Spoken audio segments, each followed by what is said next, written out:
All right, ladies, thanks for joining me this morning. I'm just waking up and I have a couple appointments today for work. So I'm still trying to digest last night with being asked if I want to do porn to make money. My son's kidded with me and said, "Yeah, go ahead, and then you can be a millionaire." My goal is to be a millionaire by within 7 years, and that is not doing it the wrong way. It's not by being dirty. It's not by being crooked. So the biggest thing I had said is I'm a Christian. Want to debunk this for you, okay? Because this is something, a doctrine, so to say, that's going around.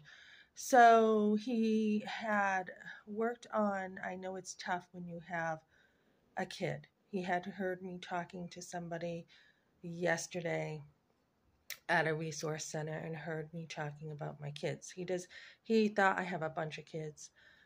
He didn't know, my kids are older.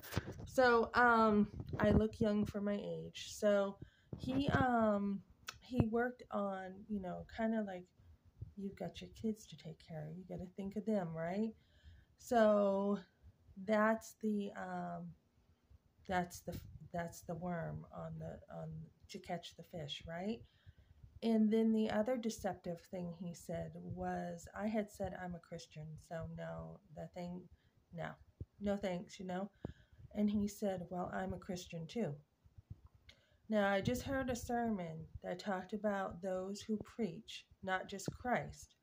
When we're a Christian, you better be preaching Christ. It's the only gospel. If you're preaching Christ plus works or the world, you are wrong, okay? You are preaching another gospel, which you might as well be accursed if you're preaching another gospel, especially the prosperity gospel. I have a little bit of a sore throat. So, I just heard a sermon about this, which is great. It's in Revelation. It's about Jezebel. And she preaches that you can live a Christian life plus you can build on the world, right?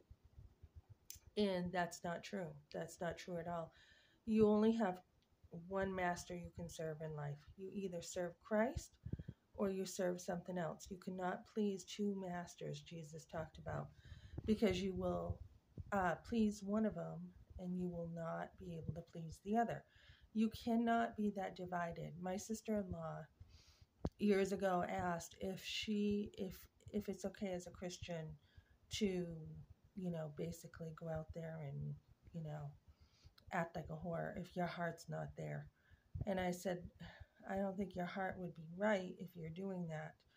Um, so let's talk about that. People who think whether they've been in, abuse or they're divided at some level that think you can be a Christian and you can go out there and do those things. Obviously, if you have done those things, God forgives you, right? If you ask Him to. But that's not building on Christ. God tells us to deny um, worldliness, to deny ungodliness.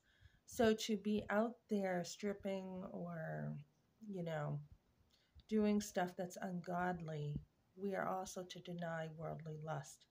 And it's not, Christianity is not just, oh, you can't have this, you can't have that. It's, there's something better out there. There's Christ, and He is enough. He gives us so much. So be very careful of that doctrine that you can be a Christian and you can do whatever you want. Obviously, you can be a Christian and you're growing and you may fall into sin. That's going to be different than carrying around a doctrine that says I can be a Christian and say that I love Christ, but I can go do all this stuff. It's not biblical. You're not going to find that. It's not, I think it's in Romans that talks about so am I now free to sin? And it's like, no, heaven forbid. We're not free to just go live a lifestyle that we used to have in order and call ourselves, in the name of Christ to do that. So there is no toleration for, as a Christian, if you are a mature Christian, to act in a worldly way.